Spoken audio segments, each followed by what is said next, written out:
Hey, everybody, you're listening to and possibly watching the Comic Book Bears podcast. I'm Bill Zanowitz, I'm Steve Morey. And I'm Caleb Alexander McKenzie. and we are your hairy, heavy homos that talk about comic books, but you don't have to be a hairy, heavy homo to listen in or possibly stream in. And we are with you as Decem-Bears. Woof. Grr. Rawr. But in December. But so it's more like brr woof. Anyway, Yeah. That So, coming up with Decem-Bears was my that was the one good thing I did Yeah. today. That was my that was win his for the idea. yes, Dolly Parton and Rob Halford's love child. day. I agree with that. Yeah. That's kind of on the money. It really is. It really is. And Steve, thank you for providing the Rock and Roll Hall of Fame induction for me. No problem. I ended up watching like every second of it. I did too. I Yeah. absolutely Really? did. It was a Oh. fair, and this is from somebody who's been to two of them. It was, I think it was one of the best induction shows.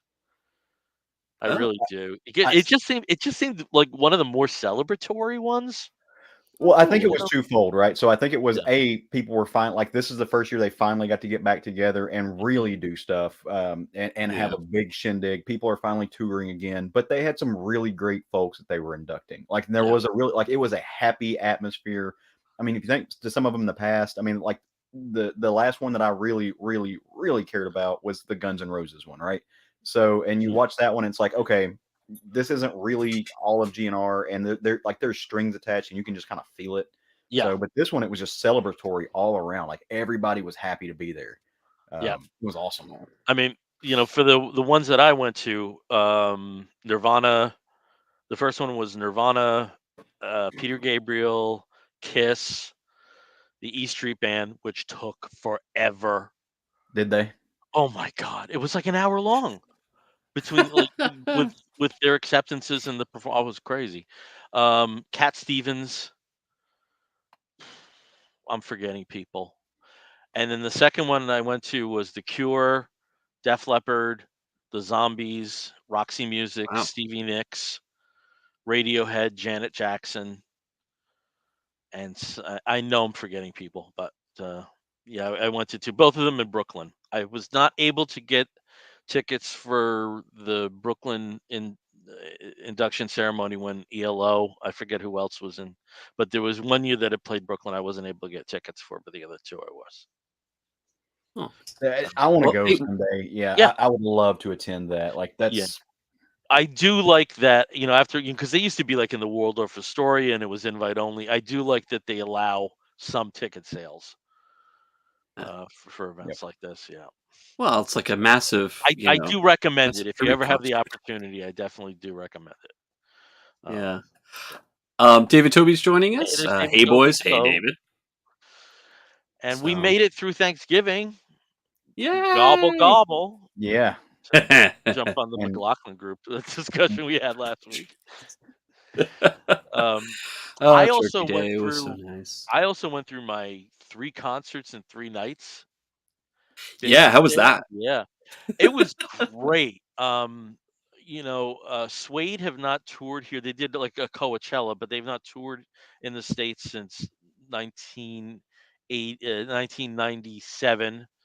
And Manic Street Preachers, they were on, and there's my new Yeah, Manic Street Preachers T-shirt. nice. The tour dates are on the back. the Um, preaches, yeah.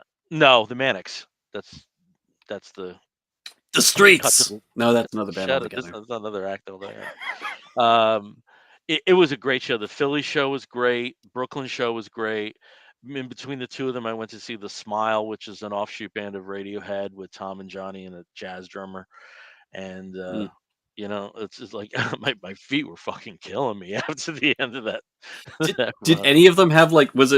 Were any of them seated or were They they were all all standing seated. room? We were all seated. They Okay. had pits for Mannix and Suede, and the floor Mm. for the Smile was general admission. But Tom, my straight concert husband, and I were smart, Yeah. so we get seats. But Get even the then, you're seats. like, Always get the standing up, seats. and my feet were killing me. Oh my You're god. standing up, you're sitting down, you're kneeling. It's just like church. It's rough. In fact, there was they announced a tour of the Charlatans and Ride together, but the only venues that are local they're playing are standing venues. So I was like, I'd love to see you, but I just I can't don't know. do it So, anymore. at least as far as like bigger venues go, like Mhm. I don't know if it's just like a byproduct of like passing like 25, but I enjoy seated like being in the back, not the all the way back, but like being in the seats more than I Yeah. enjoyed Oh, the yeah. last couple Mhm. times I was on the floor. Like you Yeah, get to see more of the band.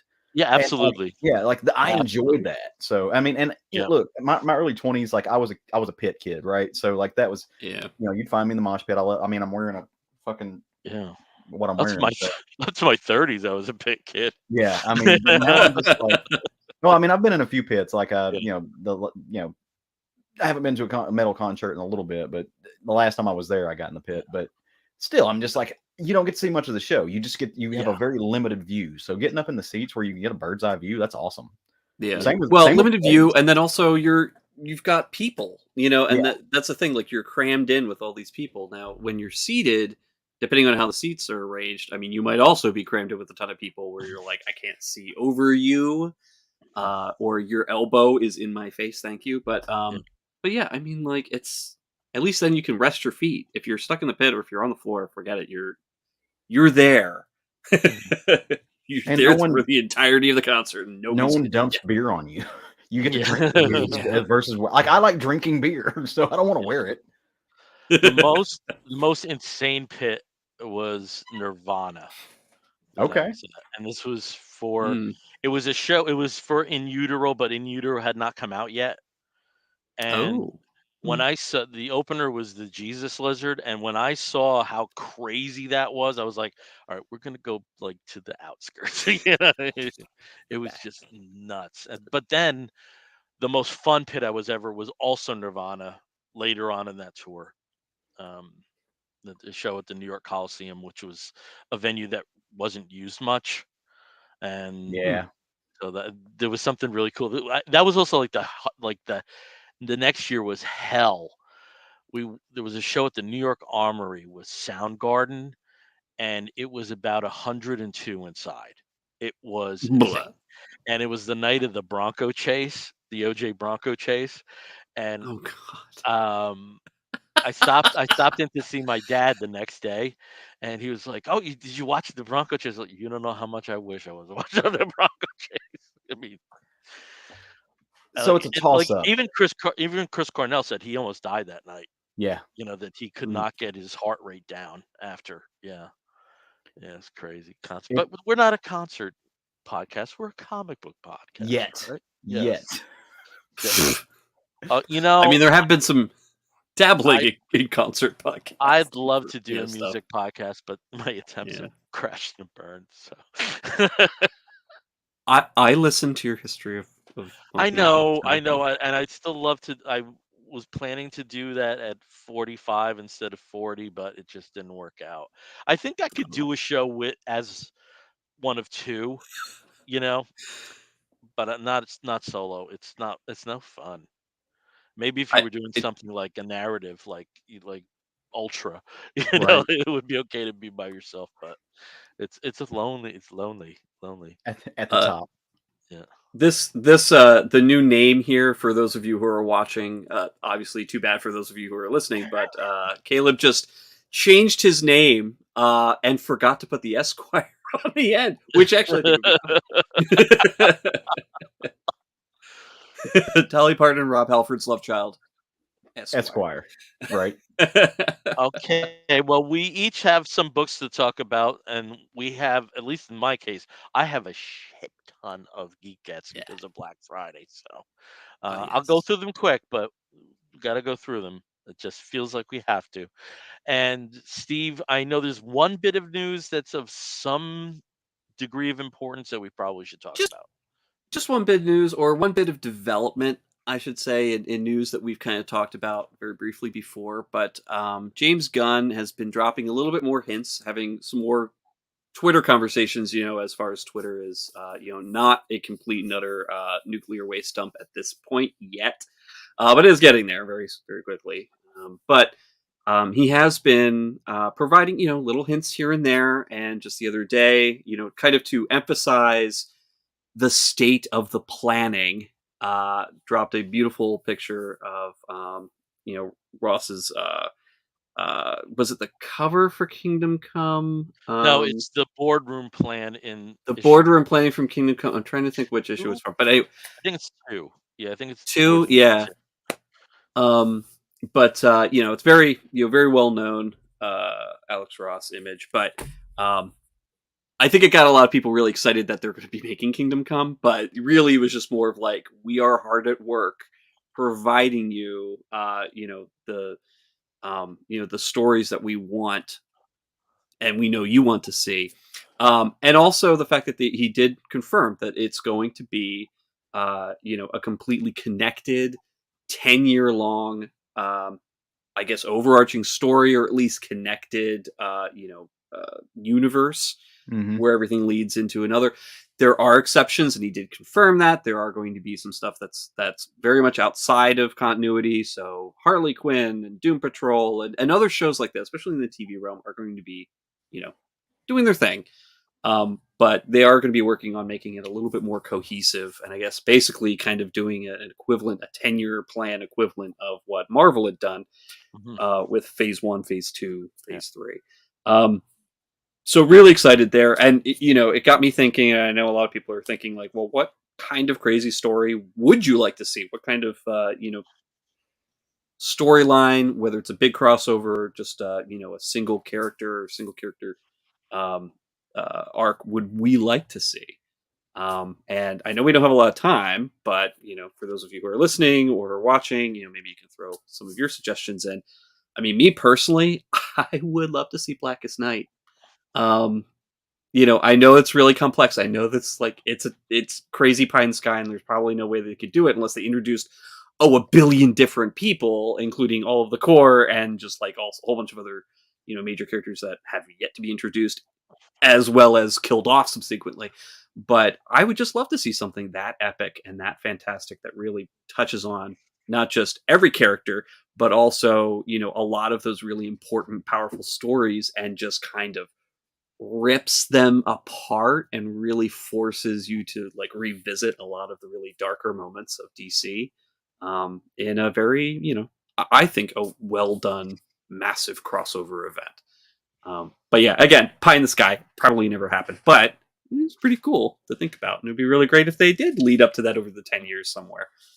But I don't know. What about you guys? My answer right now is gonna surprise you.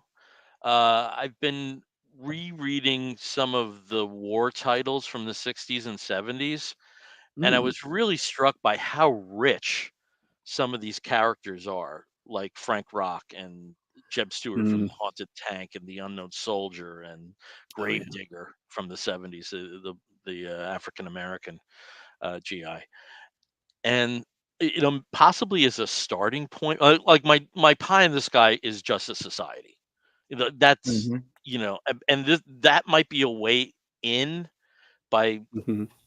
providing like something realistic that into to going into something fantastic.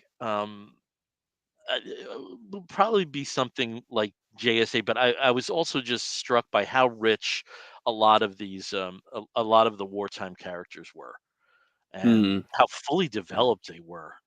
Far more than some heroes in the 60s.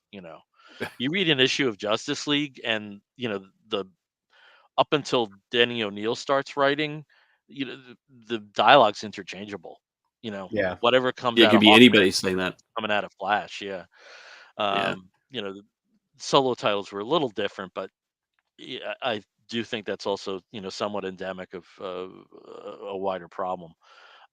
So it would be like a dream. Like I have my pitch. I've like if I ever had a chance to pitch to DC, I have my pitch that does include World War II era characters. But it's something along the line where it's almost like the war title. Justice Society alignment somehow. Like maybe Yeah. also that's also kind of ideal to st- like a start of a narrative. Mm. That this Yeah. happened in the 40s and now the heroes are reemerging or something. But Yeah. also, they put on so much work into though it's had some pitfalls. Um, a lot of the developments are clearly DC Extended Universe. I just think they have to figure out how best to work what already exists there. Yeah. And I So understand. I Re- understand the Flash is a bit of a it gives that ability to shake it up a bit. So yeah, yeah.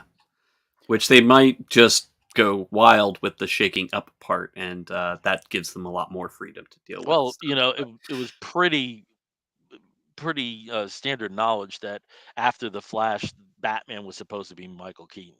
So yeah, which they apparently are bringing Ben Affleck back, which yeah. I like Ben Affleck. I like I did Batfleck. I did I too. enjoyed I I him. just thought he don't was a think he fine had. Batman. I just don't think I he had also liked like him working super it anyway. material. But I do Yeah. think that there's a darkness to Ben Affleck, and I think that's why he works well. Yeah, Yeah. Yeah. Real quick, John Westhoff has joined us. Of course, throwing out the devil horns like usual. Hey, John, good to see you. And John says he would have liked to see the Marvel Annihilation storyline. And I want to go a step further. I'd love to see the Marvel Annihilation storyline, but done by DC.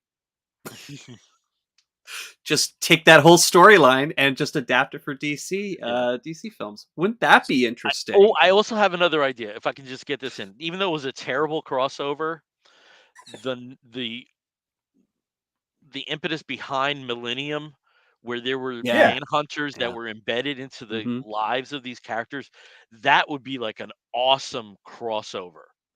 Oh yeah, that would be pretty That would cool. be awesome. so you That- you can hate on Millennium all you want. I love that. I have like 5 issues signed by Joe Staten, Okay. and I think it's some amazing Joe Staten art. I will die on this hill. I think Joe Staten did a fantastic job drawing that. Um, Okay. so Nice. it may not be the best story, but I'll take Joe Staten any It, day of the week. it was not a great Hey. story, but it was the concept behind it was Was cool. wonderful. No, it was really Was cool. Mhm. wonderful. And for as like terrible as some of the tie-ins are, the continuity is airtight. Yeah. I mean, they Yeah. worked hard on that. Yep. Um, so So I maybe have I have two. One of which I think would play well as like an overarching thing. Like they couldn't do it in a single film, but it would make sense Mhm. for them to do like a quote unquote phase one or phase two. But that's 52. Like you have Yeah. Black Adam now. You've opened the door. You can take all of these characters and you can just use it as a segue to do about 4 years worth of films that scope over 52. You just adapt it a little bit, change it up. You focus on those different characters that gets you to a place that they can bring back the big overarching superheroes.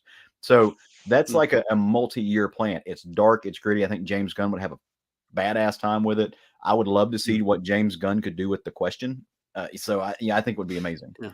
Um, the second one I think could be done in a single thing, and it could be at the end of that and culminate in something else. But that's Tower of Babel. I would love to see Tower of Babel done and done well. I could Mm. see that being really, really cool. So, and it would yeah, showcase the it's fact interesting. that Yeah, every because I do think there's a lot of the JLA Morrison and Wade era stories yeah, are Mm. widescreen. I think that's a good way of Yeah. putting them. yeah, So I absolutely see what you're talking about there. yeah.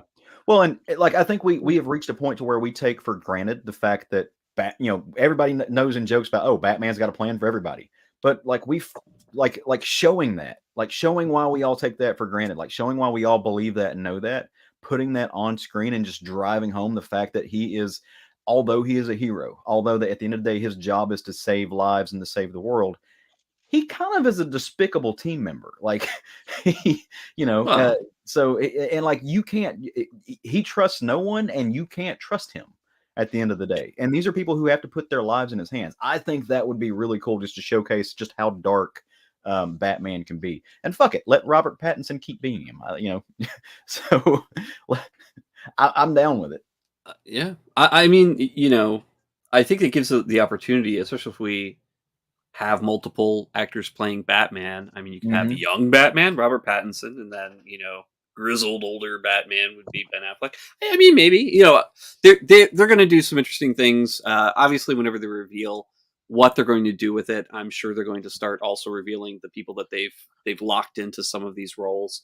I mean, we still have a couple movies that are either filmed, uh, finalized, or ready to go. So we've got the Flash, we've got Blue Beetle is done with is right in the middle of post production. I'm not sure how far along in Mhm. post production is, and then of course Aquaman 2. So I mean, Yeah, you've I got think these the three movies only that are one that's in basically pre-production, and then the Flash is filmed as well. Yeah.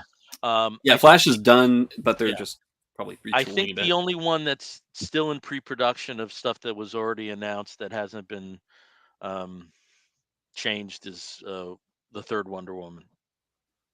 Yeah. Yeah, Oh, and Shazam 2, Fury of the Gods, obviously, yeah, which is coming in got February. got a So that, trip. Yeah. I mean, they're coming.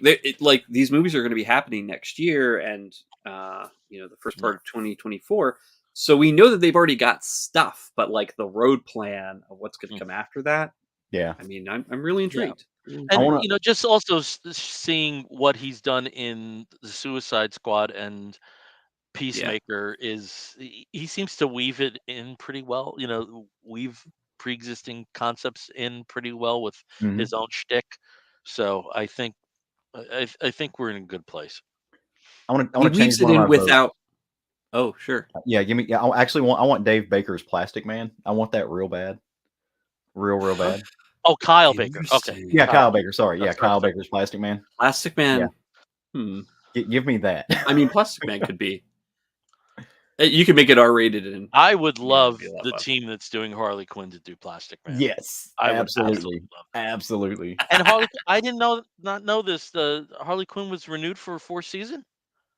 Yeah, Yeah, I yeah. didn't that skipped by me. I thought it was renewed at the beginning of this season. That they basically said Apparently like, it "Oh yeah, we're was, all set." and I just didn't catch Yeah. that. Yeah, yeah, Well, it's one of those things where especially with all the other news and all the other shows that Warner Brothers Discovery's been kind of like canning and saying like, "Hey, yeah, we'll put this out and it's done."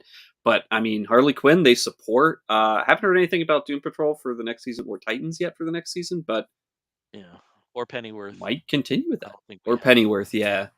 Pennyworth, I'm worried about because it was kind of like the redheaded stepchild anyway. On Epics, which It's a nobody very had, and fringe then show, and who knows what the yeah, engagement numbers are. Just talking about some current TV, I have to say I watched Stargirl, the last yeah, episode that aired, actually last night, and it was the mhm. best written episode yet. And there is a big twist. So Oh, they've really? got a lot of ground to cover in 1 hour next week, but it was by far the best written episode of the series yet. Interesting. Yep. Yeah, Hmm. I'm behind on it, so I need to catch up to where you are Yeah. I for the got to catch finale. up on So Titans. I'm too behind on Titans. Yep. Titans, yeah, and of course Willow just started, which has nothing to do with comics, but I like Willow, so I'll watch Willow. Yeah, you have a good time with Willow and Bavmorda. About water. we had Willow. we had a horrible woman who was a partner in my old law firm, and we used to call first we called her Bavmorda, and then we called her name was Beth, and then we called her Beth Morda. Beth Morda. Yeah, Oh, you lovely. go enjoy your Willow. All right, it was Black Friday, Hmm. and that meant Bill went crazy on his Geek Gets. Like Hmm. kind of save up budget for one time of the year to get caught up on some stuff. It meant I could not even touch the Criterion or Arrow sales or Vinegar Syndrome, like those really fringe shit. Hmm. I couldn't even touch it because I was just like so over budget. But uh, let me show you what I got. Okay, I'm gonna try to do this quick. Um, First the Funkos. After a year wait, I finally got King Shark from the Suicide Squad. Yay! Um, Yay, King Again, Shark. one of those, and I love that they have him with the Bermuda shorts on. Um, so that's from the Suicide Squad. Not as long as a wait, but I got Vigilante from Oh, Peacemaker. cool. Nice. Yeah. And then I got through Disney movie insider points, but not through Black Friday. I got Ironheart Mach 1, or as I've been calling her, Marguerite. Um, Marguerite, and Marguerite. I have mine too. I was surprised how quickly I got mine. I was really worried that you weren't going to get yours anytime soon. Yeah, it looked Um, like it was just, but it also that hit like right before the holiday, so it looks like yours went out, and then I was yeah, the next batch. But which could be your last name, then my last name's Z. Um, I've could been this be. this my Well, entire life. So, I I love that. I love the design of this yeah, because she's flying, so it is like she is elevated on her pedestal. yeah. Um, so she is kind of And like in motion. again, folks, do those reward point stuff. You get stuff like Yeah. this. Nothing. This cost me nothing. Now Take I got your save your movie tickets for anything Disney related. Just sign up for Disney Insiders and get yeah. it's their The program is Wednesdays. definitely worth it. Uh, Oh yeah. Another company that rarely has Black Friday sales had one, and that was Figure Toys Company. So I filled in some gaps in my Remigo. So I got Doctor Fate, Nice. Oh, Remigo of Doctor Fate. I already have Hawk, and now I have Dove. oh cool. The And gentleman dove, the yeah, original, the guy Dove, boy Dove. the dude dove. And I got the tuxedo variant of Doctor Hugo Strange. Oh my And I love that they to, made that. to go even more obscure, from Super Friends, the 77 year, I got Rima.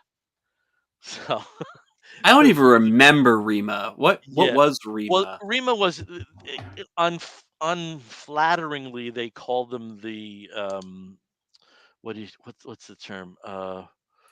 Oh God, God, can you believe this, Muriel? I've lost my mind. Affirmative action Super Friends, where they started having more diverse characters. And since she was from like the jungles of Argentina, uh, she Oh, filled the bill. They also that was when they had Black Vulcan and Apache Chief and Samurai, oh right, right, right, and right, right. they were Okay. joining in the adventures. Well, Um, those I remember, but I just don't remember Rima.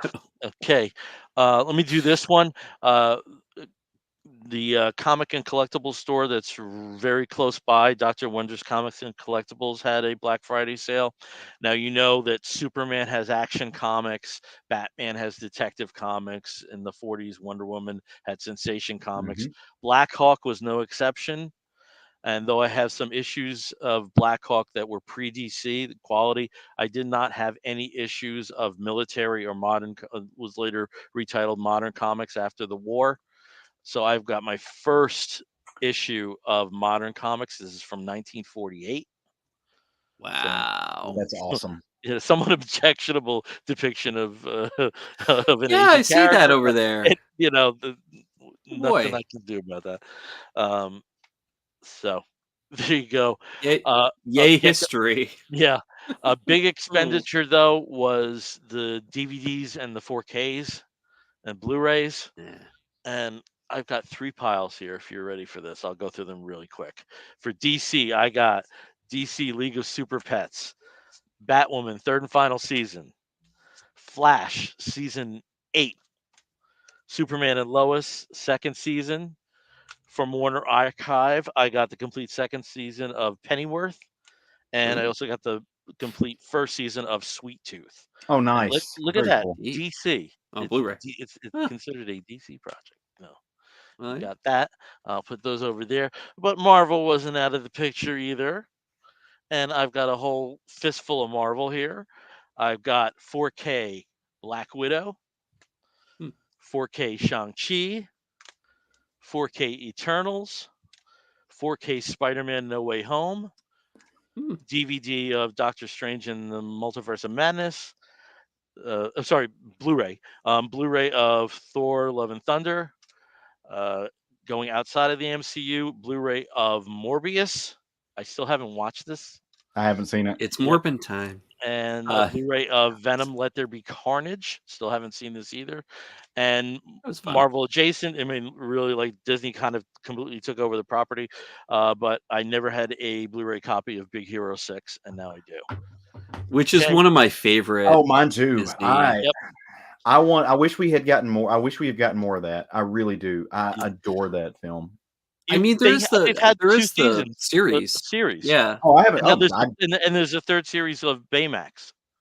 did Mhm. not know this. Yeah, Okay. this is all Yeah. on Disney, and it's for the most part, it's the same voice talent.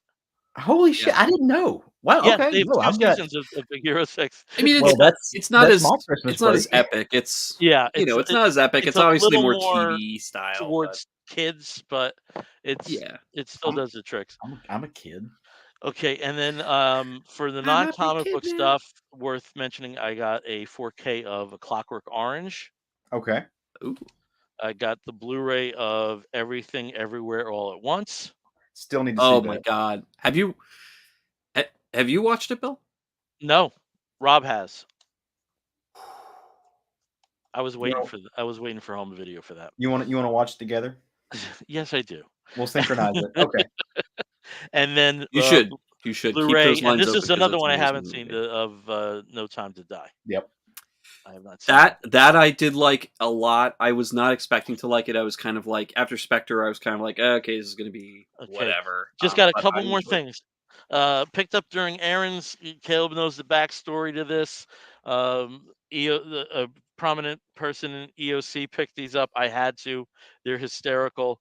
Walmart has the Adventure Force figures and line, and so it's the Beast Riders. It's a shark and a dinosaur on motorcycles. it. On little choppas. You have to get that. So Aw, had to get that's that. That's cute. their discount line. That was only $7. And then Not lastly, bad. um, this past Black Friday was also Record Store Day second drop. So I did pick Mm. up 2 things.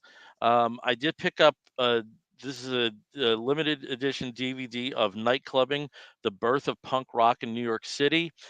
There's Oh, plenty of resources that document the history of CBGB, but there's really not much documenting the history of the other major club, which was Max's Kansas City. Hmm. Now there is. It's okay. oh, It was okay. It was all right. okay. Okay. Dang. And then on vinyl, I got Duran Duran live album from the Hammersmith Odeon in 1982 because the kid's still a new wave kid here. Yeah, you Um, are. yeah. So those are my Geek Gets. Lots of them. That's Aw, awesome. A good week. cool. So I'll jump in next. I've only got two, and they're connected. And it actually Bill segued into it really well because they are both musically based. So I got in the mail two albums, two well loved albums, I should say.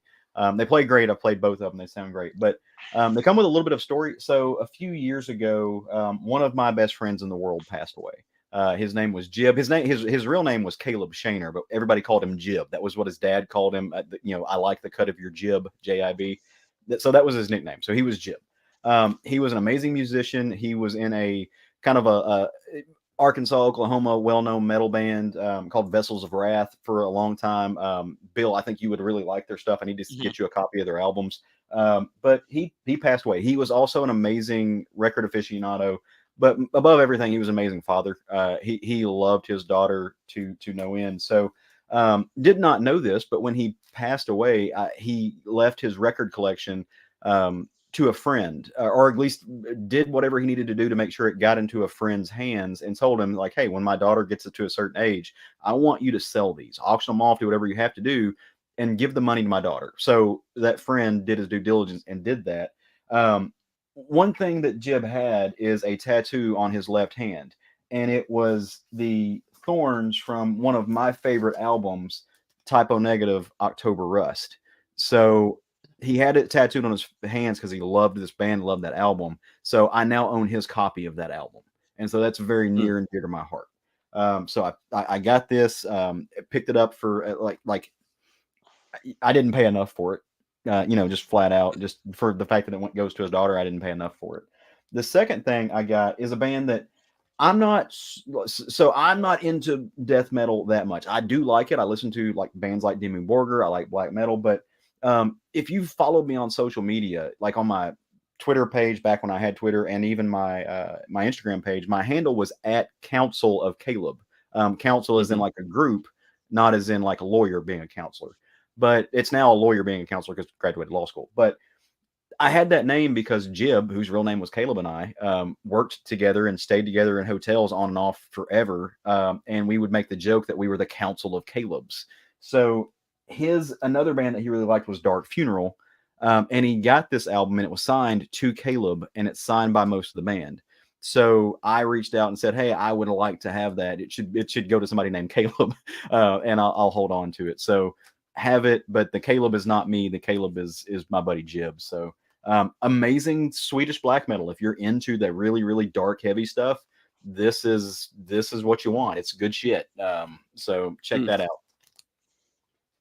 So, and that's my Geek Gets. Just two, little sweet. Cool. Well, hey, real quick, we've got John Runyon joining us from A Comic Book Look. Hey, John, hot bear holiday season. Yes, John, it is.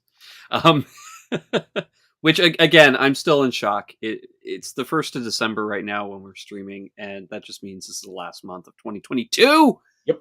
Time Tomorrow's flies. my last work Crazy. day of the year, which is also wild.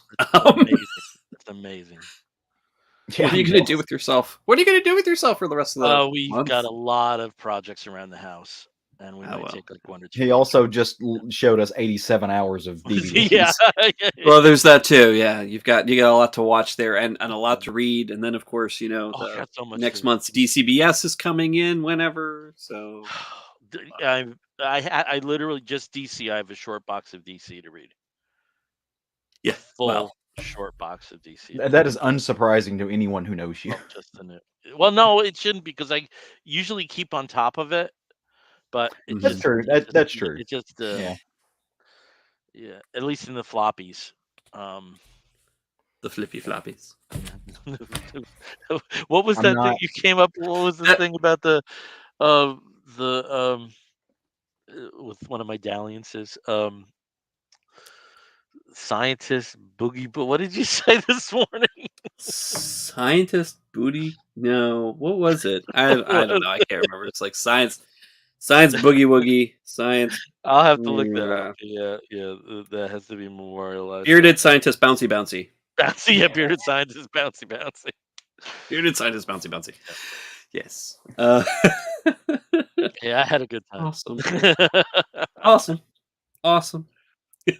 And Steve Geek Get is downstairs. My Geek Get is the same thing that you just showed, so it's the Makariri. Makariri.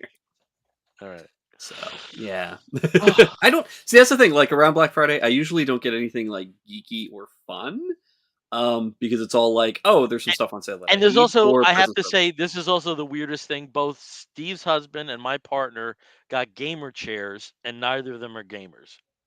Yeah. Oh yeah. They both got like amazing gamer chairs that are super comfy and really amazing. It's like they don't play video games. Yeah. So I also have to mention with the Blu-rays, apart from the 2 that were from the Warner Archive, I didn't spend more than $10 on any of those. Oh, nice. Very cool. Yeah. Yeah, those DVD sales or the Blu-ray sales that they have at Target and Best Buy. I thought with the thing with Target and Best Buy, they weren't that great. Walmart's was better, and I'm still waiting. Really? I'm still waiting on the DVDs for Lucifer seasons 5 and 6. Okay. But I was, just given how much that market is retracted, I thought, maybe they wouldn't be so hot, and I had to do a little bit of hunting, but I was able to do it. So yeah. Well, I in getting to the point where it's really hard for me to actually get a physical copy of something, not because it's hard to find, but because it's like, I don't watch it, or can I just get the digital? Yeah. And then if you buy the digital first, and then you have I don't feel good about buying another copy of something if I already have it digitally. So it's getting to that point. Plus, we've already had to purge a lot of stuff, including a lot of Blu-rays. We kept a lot, but again, I don't want to get back into that accruing more of those. But yeah, I'll be physical media till the day I die. yeah, Um, yeah. because you never know what's going to happen. You never know Exactly. something's going to go weird. Imagine being the Mhm. biggest Felicia Rashad fan in the world, and now there's no access to the Cosby Show or It- there you go. Exactly. through no fault of her own. You know, Yep. Yeah. so these things happen. But and I always like a sense of ownership, and Yeah. I also love extras. I love commentary tracks, and Voodoo is okay with including them, but none of the other resources are. No, So no. no. Sometimes Microsoft might, they'll have like another version that has all the specials, but they don't advertise it. They don't have them in the store side by side. So Yeah. you might buy, and they're the same price. So you might buy the one, the one version, and it's the one version that doesn't have all the extras, Mhm. which is Yeah. very easy. I've done that a couple times before. See, I'm more inclined to buy when it comes to like DVDs and things. I'm more inclined to buy box sets of entire things. So, for example, like the last big ones I bought, the Phase 1 and 2, which I didn't even buy them. They were gifted to me by my husband, but the Phase 1 and 2 for Marvel, because they come in like the Phase 1 came in like the Tesseract case. The Yeah. Phase 2 came in well, I've got it. Hang on just a second. It came in basically um the thing that the gem from the Guardians of the Galaxy came in. There's a stand to it that actually holds the DVD, but like it's got it's got the gem inside here and Yep. everything. So they haven't come out with So the Phase cool. 3 yet. And I want that, but like the Sons of Anarchy box set, and like I'll buy things like that, but I'm to the point now to where, kind of like Steve said, I don't have I'll buy physical books, and like Mhm. I'll triple dip. I'll buy comics, I'll buy trades, and I'll buy hardcovers of that. But with I DVDs, never do that. yeah, I with never DVDs, like. I You won't. have to put a gun to my head to double dip.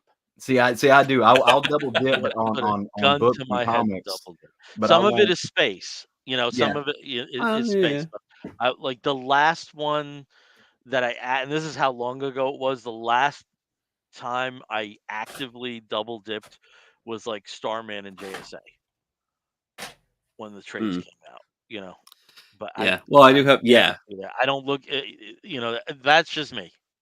That's me. Well, and there are times though where I'll start with like a trade thing, and then they stop selling yeah, them, or they change the format, but then they'll have an omnibus version or Yeah. whatever, and that's the time that I'll do it. Like what I've got with the Hellboy library collection, which they stopped doing, so I need to do some other ones instead. same with So yeah, Harrow But County. Yeah, the yeah, thing I yeah, do have to say though is with Marvel, if they have Epic Collections or Masterworks on sale digitally that are really cheap, like $2, yeah. yeah, then I will. right. 'Cause, Yep. Which they do quite frequently. I mean, they no, do have a lot of not good anymore. sales. No, Not no, they. anymore. Oh No, well, they used to. not anymore. Used to Right, have a it's lot of it's those. basically down to an annual sale for the Oh, truly discounted Masterworks and Epic that's too Collections. bad. Yeah, and That's too bad because there's I also I like mean that's a how I got. complimentary sale with Star Wars. Yeah. They'll have like one really like deep cut Star Wars, and they're all towards the end of the year. They just had the Epic Collections. Yeah, because Yeah. I mean I remember getting. I think I got like 20 volumes of like Fantastic Four and Black Panther when they had those crazy sales a Mhm. couple of years ago where you just load up for like $1, $2, $3, $4. It's just nothing for Mhm. a 20 issue run or a 25 issue Yeah. run. It's great. The best That's sale bad. they ever had was they had a golden age sale on Comixology, and the prices were Mm. the price of the original comic. Nice. So they had Marvel Everything for Mystery a dime. Comics was like a dime, and it was like Yeah, only like for like a 24-hour period. It was it's brilliant. cool. It was brilliant. That's cool. Yeah. I mean, Comixology, it is what it is now, but I mean, they used to make it a lot No, it easier used to be to amazing. to to buy It's some the great most stuff and some obscure stuff. convoluted platform now for It's for useless. Yeah, purchases. It's Yeah. useless. Yeah. yeah. It's just sad. It's Yeah. sad. It's too bad because it Right. was such a major It platform was for fun. comics. It was fun, Yeah, when they would announce the sales. Now they announce the sales and it takes like 10 minutes to Yeah. load everything of that's coming. So And then you just get bored and move on. Like, nah, it's not worth the wait. Well, speaking of comics, of the I think non-digital it's time. variety, I think it's time, or possibly yeah, digital if that's the way you hit it. or possibly digital. I mean, So if our brother Brian was here, we know he gets the majority of his comics digitally, which great. It's a great way to go because he has it all at hand at any point. Whereas, as I was doing right before, I was frantically trying to find my issue of one of the books I was talking about today because I had put it down somewhere in one of these piles, which I was stupid. I was like, man, if I only had it on my iPad, that would be great. But all right, go ahead, cool. Steve. Tell us about something you're reading that you're digging, as we have entered the Well, round table phase. the roundtable phase of comics.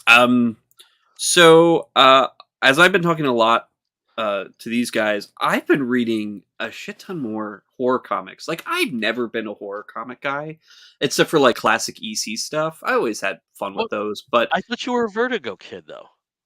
well, Vertigo, yes, but Vertigo for me was like it was very, very specific period of my life. But Okay, horror comics, as in I like don't see how regularly Vertigo buying isn't comics, horror. Yeah, because mostly what I was reading was Sandman, maybe the it's Scarab. horror. It is, but I mean, that it's was more like than horror, It's but when I it's was it's horror. younger. Yeah, Sandman's But goth it's horror, though. That's literary. different. Yeah, it's Like, literary, very very interesting stuff, very thought provoking. There's some horror elements, a lot of fantasy elements. I mean, it's all in there. But like lately, the past year or so, I've been reading like true horror comics that are from all over the place. Whether it's an indie label, whether it's a something boogity boogie boogie scary.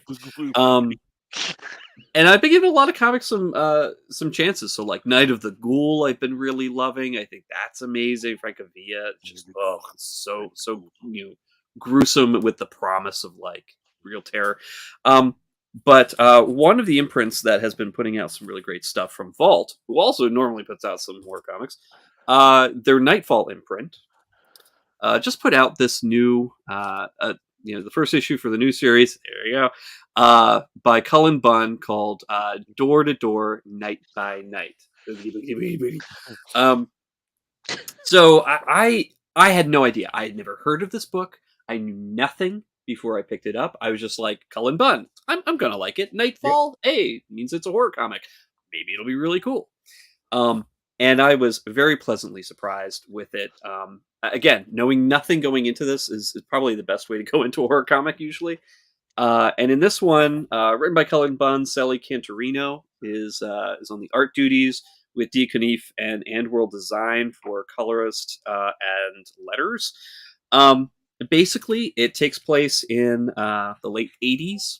So, of course, technology, aesthetics, everything is very late 80s, 87, especially country 87. And it centers around a hitchhiker named Maxine, who is picked up by a ragtag crew of door-to-door salespeople, which I guess was a thing back in the 80s, who are on their way into West Virginia. And basically they sell coupons. It's a very interesting kind of like scheme. They sell coupons for a free 8x12 at a local photography studio, and part of those proceeds go to supporting the local fire department or local volunteer fire department. Possibly it might be a shady scam. We're not really sure. It seems kind of iffy. But the gang that's there, they're just from all walks of life, and they all just kind of get thrown together as part of this team. And this is how they make money. They go town to town. They live in hotels. They drink all night, and then during the day they go from house to house and sell this coupon for $10. And it just seems like a very strange kind of existence that Maxine has kind of found herself in here. Thing is, Maxine has her own secrets. I mean, all these characters have their own secrets, and it's kind of hinted at like what kind of dark past they're running from or what kind of crazy addiction that they have. But Maxine's a little bit different. She notices some details around town that the other ones don't, especially all these missing posters, missing children posters that are placed all over the place. And late at night, after they've had a long day of going from house to house and selling these coupons, she decides she's going to go off on her own. And what she does is she finds the nest of a hideous demon creature. Because this is not just a normal book. This, of course, is a horror book by Colin Bunn. So, of course, we've got hideous child-eating mutant demon creatures from hell that Maxine has decided that it is her mission now to destroy, because she, of course, has been affected by this kind of creature before. Her ragtag gang that she's been thrown into had no idea and are now part of this whole thing. And as as the book ends, this this group is they're going to be seeing the world a little bit differently as they're going from town to town selling these coupon books, because the world's not going to let them see themselves or anything else the same way again. And I think it's just a great setup for a book. It's really fun. The art is just perfect, because you feel the bleakness of some of these characters, but you also there's a lot of human details in there, whether it's lines around the eyes and the wrinkles and like certain expressions and whatnot. You feel like these people, like you could tell who they are just from a couple lines of dialogue and just what they're wearing and how they look and their reactions to things. And it's just a lot of fun. Especially if you live in rural America, like not even just the South, but if you live in rural America, these people, right? Like Pennsylvania, West Virginia, Midwest, what these people, like 1987, like what to expect, and this is what you see. And they did a good job on the research here, or pulled from memory. But no, it's really great. And we're not talking like experienced demon hunter Maxine here. No. Like these are people who are normal people who are now thrown into something that's wild and crazy. And Maxine may have been there a little bit longer than they have, but I mean, she's no Buffy Summers. Like, she's not running around slicing heads off of things. She's got a pocket knife and really screws things up. When she throws the pocket knife. Throw me the knife! Oh! It's just, it's great. But there's humor in this, because Cullen Bunn does like to throw in some some fun gags here and there. But I mean, this is a horror book. This is setting up something where people obviously in the kind of book where you would think people are confronting their own like personal demons. Now they also these broken people who are kind of in a very interesting employment are going to have to figure out what to do now that they know the truth. So it's I'm really excited for the rest of this series. It's a mini, so it should only be about 5 issues, but we'll see how it turns out. And of course, because foreshadowing, I'm sure the lead salesperson is probably a demon himself, because he always seems to sneak off. He doesn't do the after work drinks with everybody, and just kind of disappears every night. So I'm thinking like maybe a monster of some sort. Maybe they'll find it out. But yeah, really excited. Door to Door, Night by Night, by Cullen Bunn and Sally Cantorino. So check it out. Oh, Bill, you're muted. Bill is muted. I was muted. Caleb, tell us about something you're reading that you're digging. I will. I'm going to go from Vault and Nightfall over to another, arguably, I'm using air quotes for those of you who are listening to the podcast, indie publisher, and that's Boom Studios. And another #1 for a series that I'm not sure how long it's going to be. I don't know if it's a 6-issue or a 12-issue, by another prolific writer that we all know. And that is the new book, Once Upon a Time at the End of the World, written by none other than Jason Aaron, art by Alexandre Tefengi. Lee Luridge did the colors, with Nick Dragata and Rico Renzi given some assists to that. This is not necessarily a horror book. This is more of just an apocalypse book, and also maybe just kind of a budding romance book. We don't know. But it's really, really fun. I had a good time with this. I also want to encourage everybody to support Jason Aaron's independent work and his creator-owned stuff, so he'll get the fuck off the Avengers and leave my team alone. So it's coming though. Thank God it's coming. Yeah, it's like so support this. Solve my problem. So this book Love you, is Jason. Just don't love this work. yeah, no, and This I work. love Do this I work. love Jason Aaron's a lot of Jason Aaron's Marvel stuff. Like I love his Hulk. So it's just literally the Avengers stuff is the first time I've ever read a Jason Aaron thing and been like, no, stop, just Yeah. stop everything. But that's it. He's an amazing writer and by all means a great person. So this book takes place after what we would consider the end of the world, right? Like the global warming has happened, the apocalypse. Not as like there's no demons, there's no meteor. It's just the world went to shit, and like pollution got so bad, the oceans are destroyed. It rains acid. Like it's the most environmentally unfriendly thing that could happen.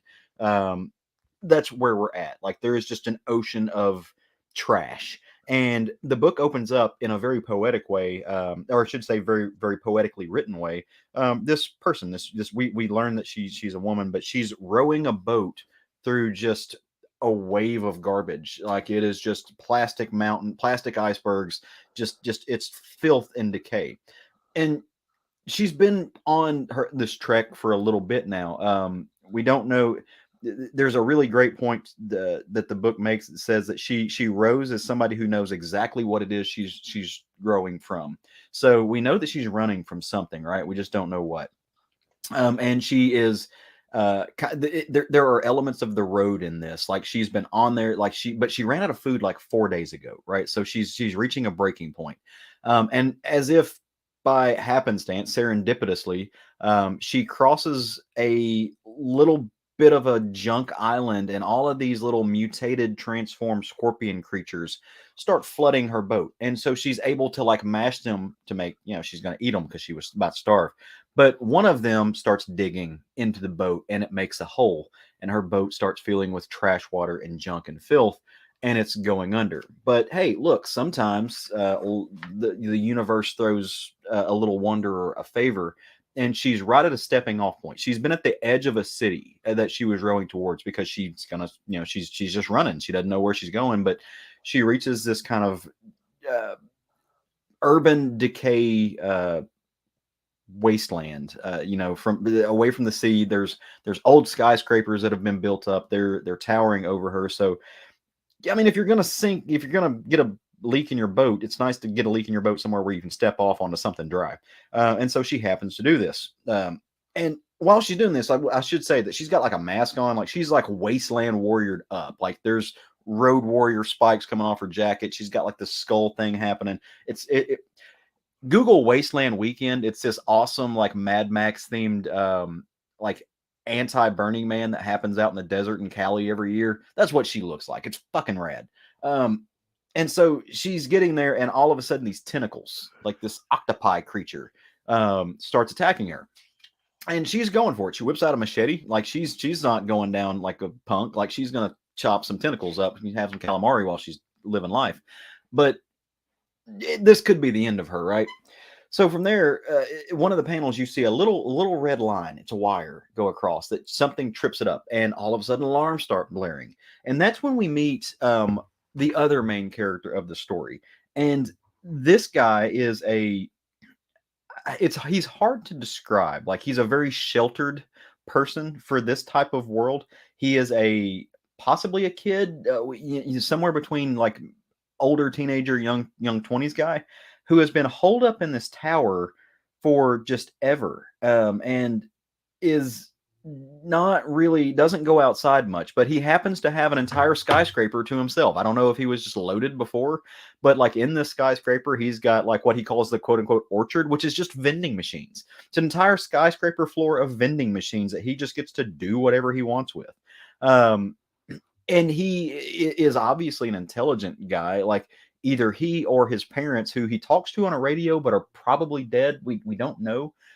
They set up like an entire Rube Goldberg-esque in contraption around the skyscraper to alarm them if anything walks up, because there are obviously like mutated wasteland people that come too close from time to time. Like he's got it set up where he fires bowling balls out of a bowling ball cannon and just destroys them. So he's getting ready to unload on whoever our young person is here that he sees getting off and getting attacked by a tentacle creature. at the end of the day, he thinks it's probably better to just get destroyed by bowling balls than it is eaten by a swamp monster. But something happens, and one of the tentacles knocks the mask off, and he sees a young woman who is not far from his age, and obviously young man, been trapped in a tower for a little long. Love blossoms. He's Twitter pated, call it what you want to. He was like, oh shit, this is not so bad. Let me go save this person. So for the first time ever, he opens the door to the skyscraper, to this building, and saves her and gets her in. And that's where we really meet her. We learn that her name is Esmeralda. And she has a patch, like she doesn't tell him his name, but she's like hardened. She's just like, fuck you, what do you want? Give me food, I'll kill you, I'm mean, arg. But he's just like, yeah, no, like, sure, have some candy here, it's awesome. He's just excited to have a person. As the story goes on, this is a really fun first issue setup, but she's not going to stay there, right? Like, she's going to continue on her journey. And so she kind of packs up. She trades them a homemade jacket, poncho made out of rat fur with little faces on it, like you do. But he's like, no, like, I'm just a nice person, and I have this supplies for free. I live in a skyscraper. I've got a river room. Did you see my river room? And so she's just like, never go outside, kid. Like, this, you're not meant for this world. Like, stay here. But she's going to continue on, and she does. She crosses a home, like she gets together and she leaves, and she is walking down a very abandoned road bridge. Cars are everywhere, and she goes to reach in her bag, and she pulls out basically this map tome called the Wasteland Rangers Guidebook that he slipped in there for her. He just had it in his library. And she's like, oh, that's cute. Until at the last minute, she hears something behind her, and dude comes out just loaded, like ridiculous pack towering over his head. And he's like, I'm coming with you. I've got no reason to stay. And she's like, shit, here we go. And so we see from that point, it's very begrudgingly going to be a buddy adventure. The book ends though with years later, and you see our boy as a grizzled old man, strapped to a table, and has lived a hard life. I'll just put it that way. I don't want to spoil anything, so go check it out. The art is very cool. It's I actually really liked the art. It reminded me a little bit of the covers to Firepower. I don't know if you guys kind of can see. It's very cartoony. I, I can't really think of a comparator off the top of my head, other than when I saw it, I was like, oh, that looks. It's a little Samney-ish, but that's a bad comparator. But it's just fun. They're not trying to, it's cartoony. It's cartoony at the end of the world. So I really dug it. They put in this really cool spread where you get to see kind of the personality in a nutshell. So these are what each of these people would pack as they go on their wasteland adventure, right? That's just fun. So really dug it. I love apocalyptic adventures. I like buddy stories.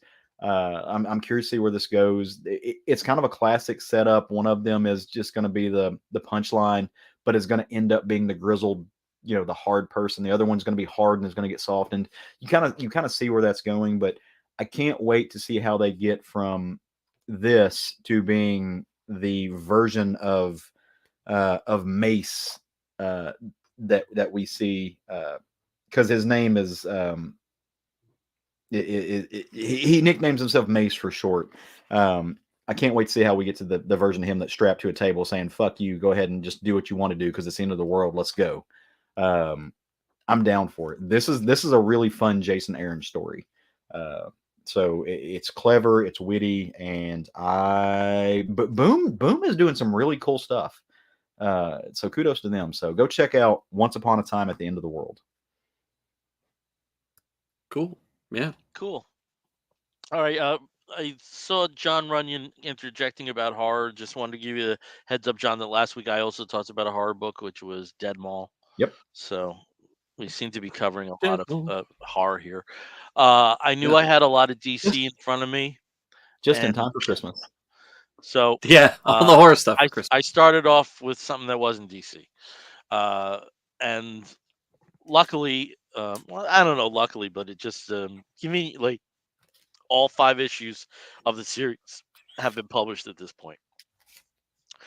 I absolutely love Project Superpowers when it hit with with the original series with written by what was it, Jim Rugg? Not oh god, I can't think of his name. Same guy who did Earth X with Alex Ross, and I just thought that that initial series was just a wonderful example of world building. It felt like these were already familiar characters. They're all based on public domain characters, but they woven it into their own story. And one of the key concepts of the original Project Superpowers was that there were heroes in the 1940s during World War II that disappeared, and they ended up in Pandora's box, which is actually an urn, and in doing so, changed the course of history through their absence. Jim Kruger. Jim Kruger. Yep, thank you. Rugg, someone very different. But Um, yeah. And um, there have been a number of series. One of the characters, Black Terror, had an ongoing for a short period, mostly been miniseries based on Masquerade and the Death-Defying Devil, who was originally known as Daredevil, and the Owl, and one based on the villain. So we've had a good number of miniseries since that first series. The latest one is Project Superpowers: Fractured States. I know, Caleb, I know you at least got the first issue. Um, and with so many covers that Dynamite puts out, God knows if we have any in common. I read the entire thing just Yeah. for what it's worth. Yep. Okay. Yeah, So then I you only got the first issue because I couldn't find the other four. really? Oh, okay. Yeah, It's it's one of unfortunate. those books where with Dynamite, and this is the problem with Dynamite, is like you'll have a store that might order a lot because of the multiple first issue covers, but Hmm. then because they continue that trend for every other issue, they Yeah. kind of decrease. This You may know, be an example of a regional difference between us because uh, Dynamite Entertainment is based in Runnymede, which is about an hour south. So there may be a regional difference because I've never had a problem trying to find a Dynamite comic. I may have had trouble trying to find a specific cover. As you said, Yeah. they do like hundreds, literally sometimes hundreds of variant covers of a particular issue. But I've never had a problem getting like the base issue. So anyway, where we're at in Fractured States, it actually takes place in the future. It actually takes place in 2056, I think, 2052 or 2056. I'm not going to get slapped on the wrist if I got the specific year wrong. And we encounter this individual who does not know who he is. He knows he has a connection to the heroes. He doesn't know if he was a hero. And through a series of events, he comes to be known as John Doe. And John Doe has superpowers. So he finds himself, and he knows he's time displaced. He finds himself in Florida in, you know, 30 years in the future, which is now known as as the land of zombies or something. And uh, that's just one example of some of the wonderful meta uh, ex- citations in this particular series. It's written by Ron Mars and Andy Lanning. Now, Andy Lanning hasn't been part of a team since he and Dan Abnett had a pretty acrimonious breakup Yeah.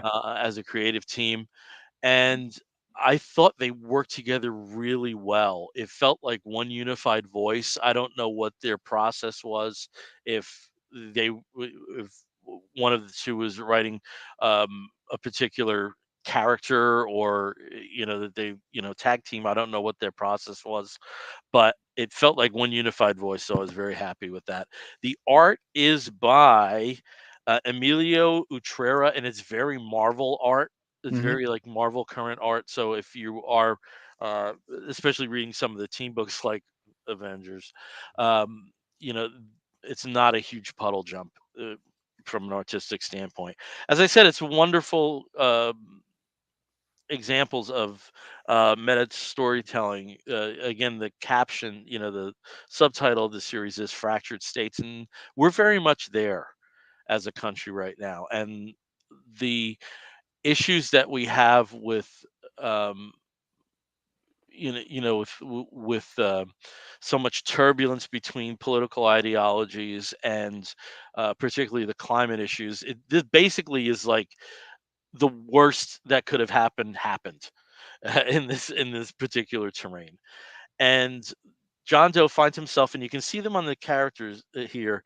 One of the main here, actually one of I want to say the main hero, but one of the main heroes is Black Terror, and there is a group known as the Black Terror, which has taken the example of the original hero who was able to save a number of people during the initial disengagement of the United States of America into uh, a series of fiefdoms, and inspired these groups to pop up in other regions and basically do what good they can, Hmm. uh, despite some very oppressive regimes.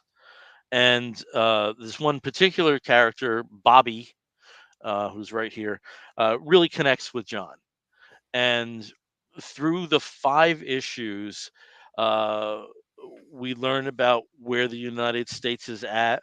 We learn about um, why John Doe is in the situation that he is, who exactly he is. It's not one of the original heroes, and even though there are patriotic heroes that were part of the Project Superpowers universe, it slowly unravels that he's not one of them, but there is a connection. And in the end, we find out his identity, uh, some of which that he um, crafted himself. And the core of the story that I came away with is America could die.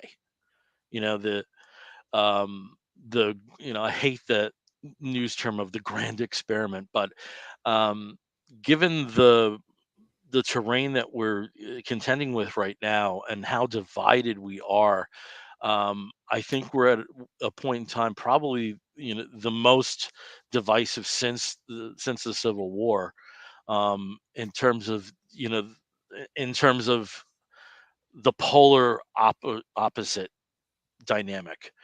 And this takes that notion very seriously, and in some ways very lyrically in where they place the core antagonist and this situation, which was a very different situation from the original series. Um, and the only thing that I thought was abrupt was, and Caleb, since you read all of this, Hmm. I did feel like it was part of a bigger story, and they thought, well, let's just stop at 5, and if the sales are good, we'll keep going with this. It felt like a very abrupt ending, not necessarily a cliffhanger ending, but almost like the first half. Well, yeah, Uh, it and felt to the me like, second act we just haven't seen yet, but you know it's already completely thought out. yeah, it felt to me like they built a lot of suspense into like the first 4 issues, and then they dumped in the fifth issue, as far as like who who John Doe is, the legacy idea of some of these characters. Like yeah. No, I also thought it was like this.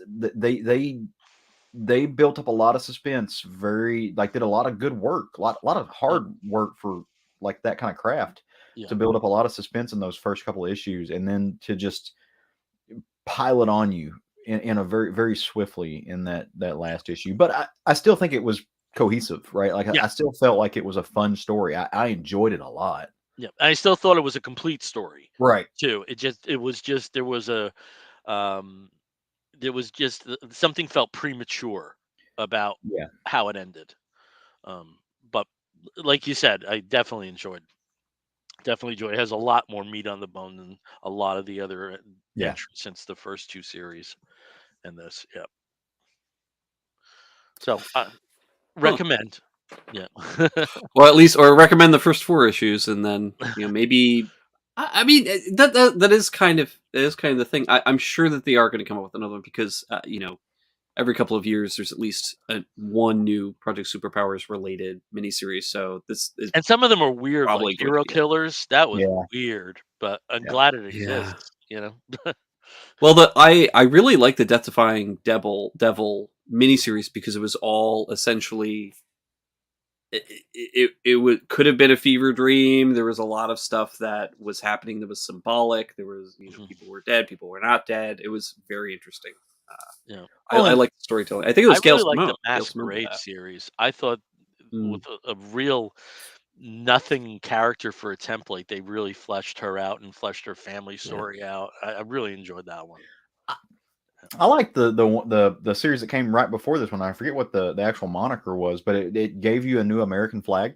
Like it kind of unloaded this young woman who was that version Right. of it. I thought that was really fun. And one of the things with Dynamite, I appreciated the way you put it. It is a very modern Marvel art, but sometimes Dynamite does not have the best art in it. The art, like the writing in this was solid. The art was very good. I think they do a good job of like separating themselves from things that I think are parallel type stories, like Freedom Fighters over at DC.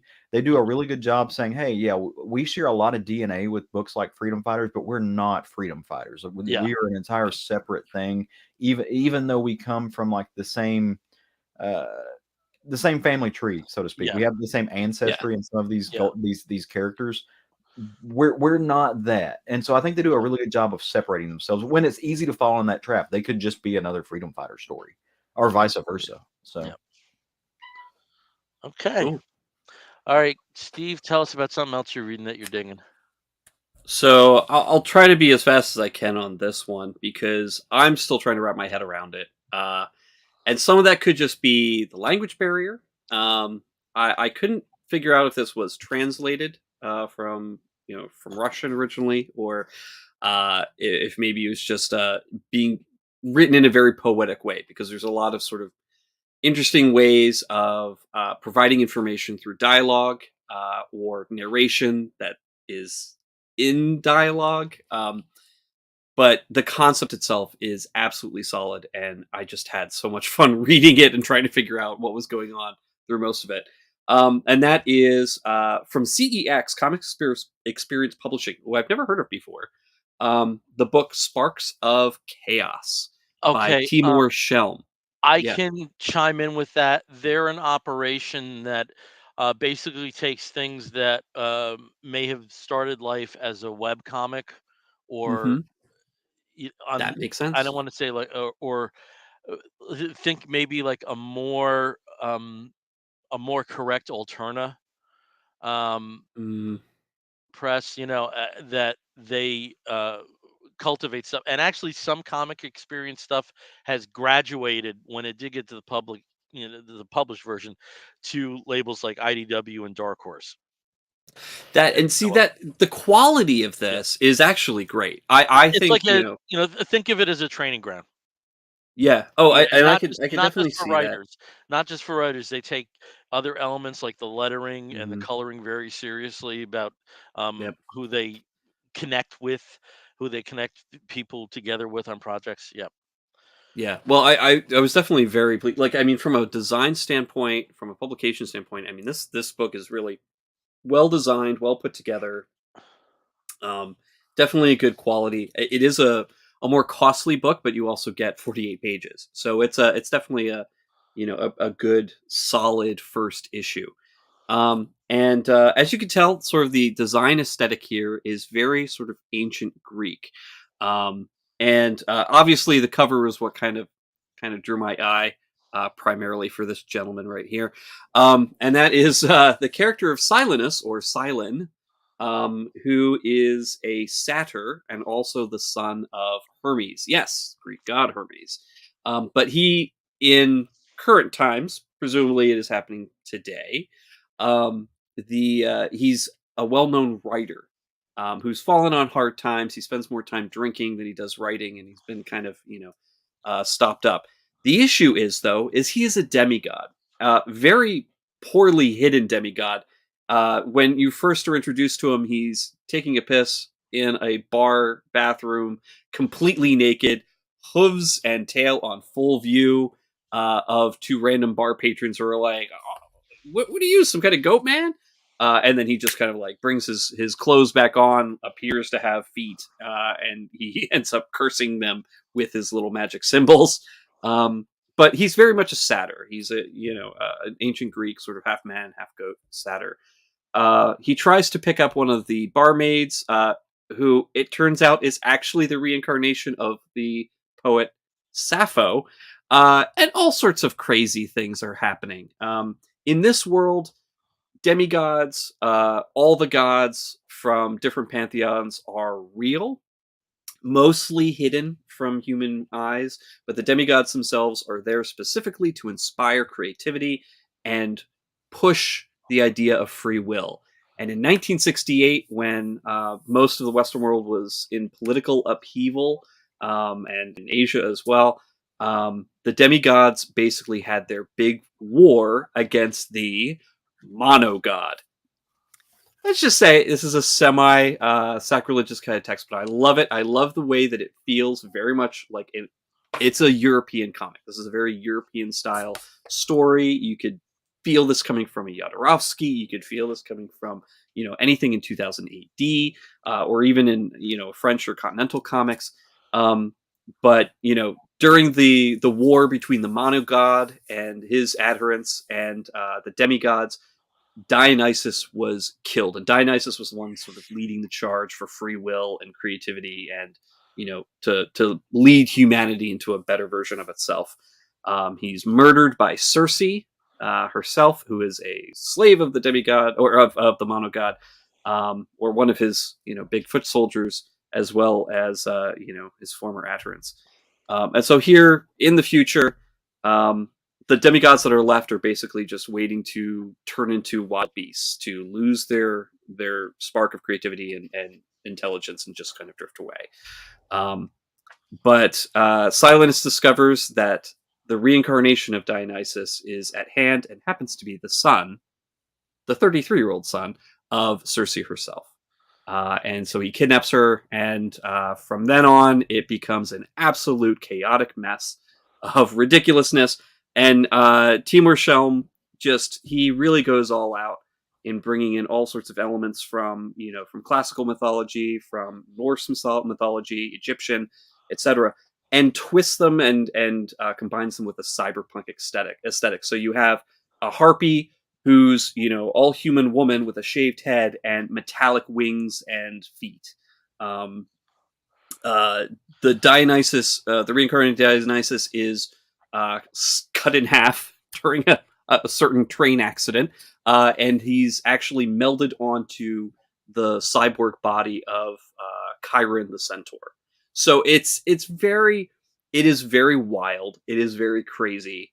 A lot of it doesn't make sense, and the dialogue in it is very poetic, very old-fashioned, very interesting. It's crazy, but the art itself, and I do have to say, it's by two different people. So Gleb Melnikov and Alex Malishev are, I guess, more sharing the art duties. And Malishev is himself, who has the majority of the book, really gives me vibes from, and oh my gosh, I've just forgotten, Joe Eisma. So it's very much a Joe Eisma style. If you could picture that, and it works well for this book because a lot of the stuff is very out there and very interesting way of combining these ideas together. But if you want to give it a shot, I recommend it. If you like mythology, Greek, Norse, Egyptian, everything thrown in together and chopped up and mixed up, it's pretty interesting. But you might need to read through it a couple times. Just because it is a little dense and also a little bit confusing. So, okay. But Sparks of Chaos, check it out. Okay, over to Caleb. Caleb, what's something else you're reading? So kind of conceptual continuity here. Very, very cool book that also took me a little bit to wrap my brain around, not because of the actual physical language barrier, but more because of the visual language. Not even a barrier, just immersion. And that is the new book, Doctor Strange Fall Sunrise by Trad and Heather Moore. I love Tradmore. A mix of between psychedelia and pop art, and Stoko and manga style, just something. He has a visual voice unlike anything you've ever seen before. And steeped in Ditko, which is perfect for this. Like it's a blend of all of these esoteric things, and I absolutely adore it. I've been a fan of his ever since. Steve and I were talking about this earlier. Fan of his ever since he did Luther Strode with Justin Jordan. That's where I first discovered him, and you can really see him grow as an artist in that book. And tour de force in this. So this book is the first three chapters, so to speak, of Tradmore's story, and I think this is going to be a 4-issue run. I'm not. It may be a 6-issue. I'm not real sure. Um, if you've been following Doctor Strange in the other broader Marvel world, you know he's now dead. Doctor Strange wakes up in somewhere, someplace. We don't know what it is. It's a psychic version of the universe. It's we don't know exactly where he is. He's regained consciousness and he starts to remember who he is, but it's all coming back gradually. It's being titrated. And so he is both like all of a sudden he remembers, oh, I'm Stephen Strange, and there was an accident, and I like something happened, and oh, my hands, like so you very very quickly get a very abbreviated history of who Doctor Strange is. Really well done. You know really everything you need to know about his history in this in a matter of 4 panels. Tradmore did an excellent job taking that and condensing it. In this first story, when he's waking up and he's kind of remembering who he was, he rounds a corner in this very bright, very colorful, very psychedelic acid trippy space that he's in, and he sees this beautiful tree. Just but around it is this elongated um tiger. Like I don't know, it's like a like just it's arms and its legs and stuff. They're all weird, and it's very it's unnatural. It almost looks like a Chinese dragon, but the tiger version of that, and it's attacking him. It's very angry. It's got a lot of rage. And throughout the first chapter, as he is remembering who he is, and he's remembering that he's Doctor Strange, and he's was the Sorcerer Supreme. He remembers all the foes that he faced and beat. But he also remembers his friends, people like Wong, who were very important to him. And it really is a metaphor for rage and loss. And he realizes in that moment that this thing that he's facing is actually the ghost of a mother who lost her children. And so he's able to use his powers, his mystic abilities, to pacify that in some sense, and move on. Put that ghost at peace, and put himself at peace with his past, and go and find a new place to go. The second chapter plays off that, as you might expect. It goes from figuring out what's going on in the past, what's behind me, and how do I come to a place where I'm at terms with it, so I can move on. To it really takes it breaks down the mechanics and the metaphor of his mystic abilities.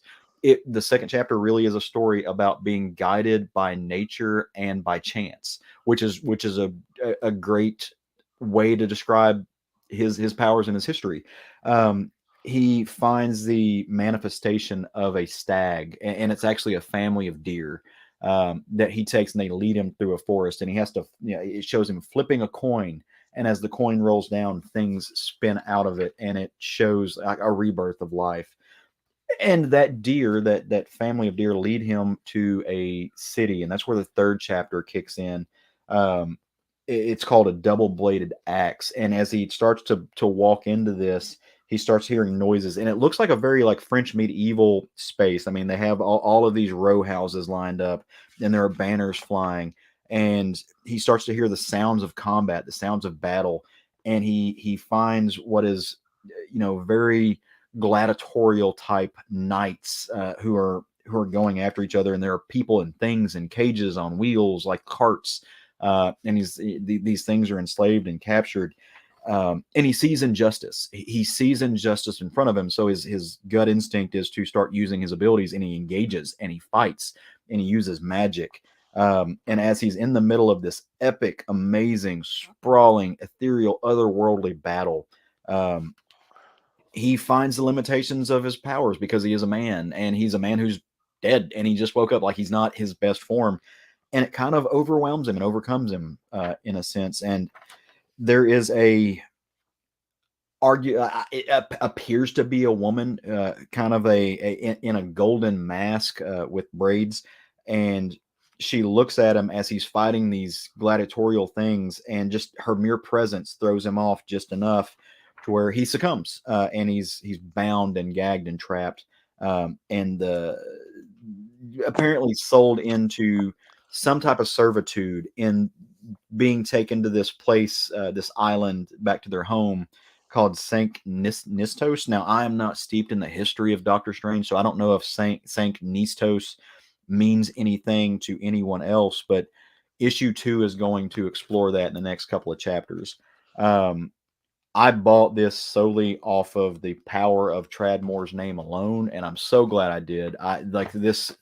It's just gorgeous. Like, it is so beautiful. The way that he builds a landscape, the way that he builds energy and builds a story, his visual language, the way that he uses his line, like he uses his line as a metaphor. Like, he does things that no one else in this industry is doing right now. And there are people who try really hard and who do amazing work. Just really is head and shoulders above him. I mean, look at this, the battle scene, the double page spread of the third chapter, where it is just sprawling in depth. And I want to give some credit where credit's due. Heather Moore's colors in this complement his style so well. She is very, she's not doing multi shades. She's not going in and trying to show you a bunch of depth here and there. She uses blots, so each section is just a single flat color, but she utilizes it so freaking well, where she will give you multiple shades of yellows, but each of them just encompass their own space. They don't blend together. They are hard lined. Where they stop, and you get the next color. Her palette is impeccable. It sets the tone and the mood of everything. Uh, it is dark, action packed, bloody, gory, and exquisite all at once. So, if you can get your hands on this book, if you haven't, check it out. It's the love child of Kirby and Eastern comics. I don't know how else to put it. It's just like there is just so much kinetic energy in this. That's funny because Kirby I never associate with Doctor Fate, with Doctor Strange. No, no, no, no, no, no. I don't associate him with the character. I associate like Yeah, Kirby and his kinetic style with what Tradmore does. yeah. I Yeah. think that like I can see so much Because of I that just, evolution there. you know, with Ditko's work on Doctor Strange, I mean, I think that's the first injection of psychedelics Yeah. into comics. So So no, yeah, I'm surprised to hear Kirby there. Yeah, I can actually see it too, but mostly in the style of the colors for sure, Mhm. very blocky.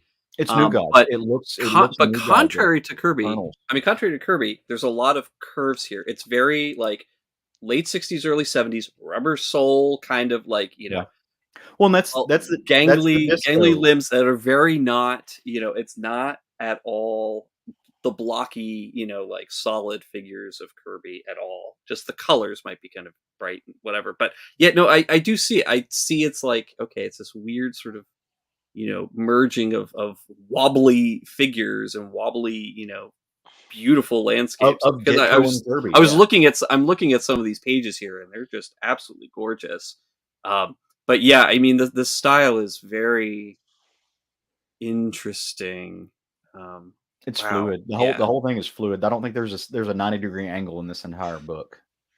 I'm trying to. You know what else? You know what it reminds me of art style. It looks like Eon Flux.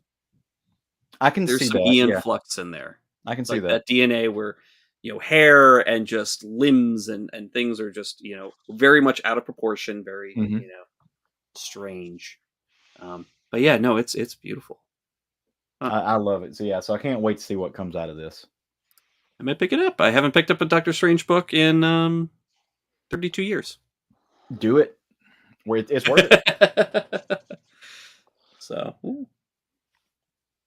okay, that's down to me. I'm going to be very quick because we're up against the clock now. A couple weeks ago, months ago, I guess at this point, I kind of slammed the Superman War World arc a bit. I think my criticisms were valid, but I don't think in any way that they were a reflection about what I thought of Philip Kennedy Johnson as a writer. I just thought um, it should have been an editorial's job to move things along quicker than they did. So that storyline is over, and now we have a new storyline, which is Kal-El returns. So I've gone through the first half, still waiting on some other books, and it's bouncing back and forth between action, Superman, Son of Kal-El, and a special that came out today. And friend of the show, Cena Grace, has a story in that. Can't Hmm. wait to read that. But I can only comment on the first three issues, and though the um, pace is not breakneck, it's far more measured than we had in War World. So I was very happy to see that. Criticism that I thought was hysterical though is Steve Beach is doing the art on the action covers, and somebody described him as if Alex Ross's characters were taking a shit. So like, so Oh uh, no. like once you read that, that's all you can think about. Um, but He's uh, concentrating really hard, really, really that hard. that aside, what we have here in the storyline is Superman and his version of the Authority returns to Earth, reunites with all his loved ones, including naturally Lois and John. You have like an abundance of shirtless Clark um, in the space of the two issues of action. I guess that's something brewing there. I don't know. Um, but anyway, he returns, and Warworld returns. It's actually orbiting the It's actually orbiting the Earth, and he addresses the UN General Assembly, saying, "Hey, everybody, just chill out. It's only temporary. I'm going to get everybody back to the planets that they were, that they were removed from. But some people don't have a home to go back to, and we're going to need to take some of these people in." So. It was interesting that it touches on issues of immigration in a sense, but it also touches on his villains. So Metallo figures into this, and Lex Luthor figures into this. But Metallo's kind of like he's beat up at the beginning Sympathetic of the as story. hell. Yeah, yeah, he's beat up at the beginning of the story, and Luthor can't help but be Luthor. And apparently, he knew a lot more about what was going on in War World than we thought. And he also wants to manipulate Metallo into becoming a new type of human or whatever the hell he characterized it as. The two damn kids are with Clark and Lois. I really hope we get rid of them. But they're the kids that followed from Warworld. That were basically like it took the biggest inspiration from Superman, or effectively in Clark and Lois's custody. Um, in the third part, and in the second we kind of catch up. Um, though I really enjoyed this issue, there's not the second time I'm saying this in this episode. There wasn't a lot of meat on the bone in the Callow. It really felt like a bridge issue, which it pretty much was. But in the third issue, the second issue of Action, with Callow returns. Um, One of the notions of War World was this like incredibly potent power known as Olgan's fire, and Olgan's fire actually exists in the male of the two kids. And and I thought this was a beautiful storytelling device, that this power is so dangerous that New Genesis and Apocalypse are on a joint mission to destroy it. Like, so that'll tell you, like, you know how how big the stakes are with that particular thing. But since it embodies that embodiment is in Superman's foster child, that ain't happening. So we have some pretty cool fight scenes Yeah. in the middle of this. I'll always love Superman punching Orion. I will always love that, no matter what context it's in. It could be over like eating the last chips in the bowl. I don't care. I always love seeing that. There are backup stories involving Supergirl and Thor-El, who is one of the survivors of Warworld and was the actual uh, first point of contact for Superman, warning about the conditions there. And again with Philip Kennedy Johnson, I was really saddened because he was pulling in some good stories, but it needed some fixing in terms of pace and scope, and I think we have it here. So I was very happy to see that. So, Caleb, sounds like you read a couple. Yeah, I've read most of them. I'm Yeah, really enjoying this. I think they did a great job finding like his return and sinking him back in. And one of my favorite parts was just watching. I say watching, reading him coming back and appreciating what John did, like yeah, how John stood in his shoes. Also, and because we are a queer themed podcast, the moments in this book where John comes out because John's been living out like the whole yeah. world. I haven't gotten to that one Okay, yet. Yeah, so I won't spoil anything. It's a very touching moment. yeah, It's a very like I just tear like yeah, literally. And I don't. So I'm not one of those people like, oh, I cried when I really like legitimately cried like reading this. Like had a moment. Um, just it was very touching. So I Hmm. think they did a great job with it. It's I think I liked his Action Comics run a little bit more. I thought it was neat seeing War World. I thought like I like the Rebellion story. So I your criticisms were very valid. Not saying they weren't. I think I just enjoyed it just a little bit more seeing him taken out of it. But this is fun stuff. yeah, It's really cool having him back. yeah, Um, ties into I want to say reading this. Go and read the next to the last issue of Wonder Woman because he touches base with the Trinity. Wonder yeah. Woman and Batman all Hmm. get together up in the Watchtower. Mhm. So that was Hmm. really cool too. So Cool. No, Neat. do you think I'll read that? Yeah. Um, oh, I know you will. I didn't know if you yeah. already had or not. I wasn't sure where you're at. Very very cool Saturday morning cartoon type issue. I thought it was great. Nice, nice, and it's nice that they have moments outside of outside of a Superman title where there's potent Yeah. moments like that. Because I Yeah. like that element of the interconnectivity of the universe there. Hey, Bill, before Yeah. we stray too far, I have a DC related question that was Mhm. posed by somebody that you may have heard of, a guy named Mark Wade. He's writing World's Finest No. right now. Mhm. Are you reading World's Finest? Yep. Okay, I thought so. I just wanted to make sure. Everything. No, I know, but I still want to. It's good radio. Are you reading? Of course, I'm reading. Yeah, I'm reading. So this new character that they've introduced in the last couple issues, Kid Bang or whatever his name is, Mm, like it's Superman's sidekick. yeah, Mark posted on his Facebook page that he can't believe that even though he said more than once that this is a character most DC fans are quite familiar with, that no one's guessed who that sidekick grows up to be. yeah. So do you have any idea? Do you have any guesses on who it I might be? do, but I don't want to look like an idiot in case I'm wrong. Okay.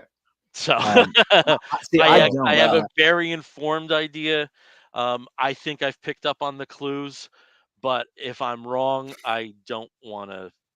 I wonder if it's one of the Legion folks, but I'm not 100% like I'm not steeped enough in that universe to really know. But it feels like it's probably somebody in the Legion group. But I don't know. But we'll Okay. talk offline. We'll talk offline. I was just curious. Interesting. All right. Well, we're up against it with time, so we're going to start wrapping this show up. And when we wrap an episode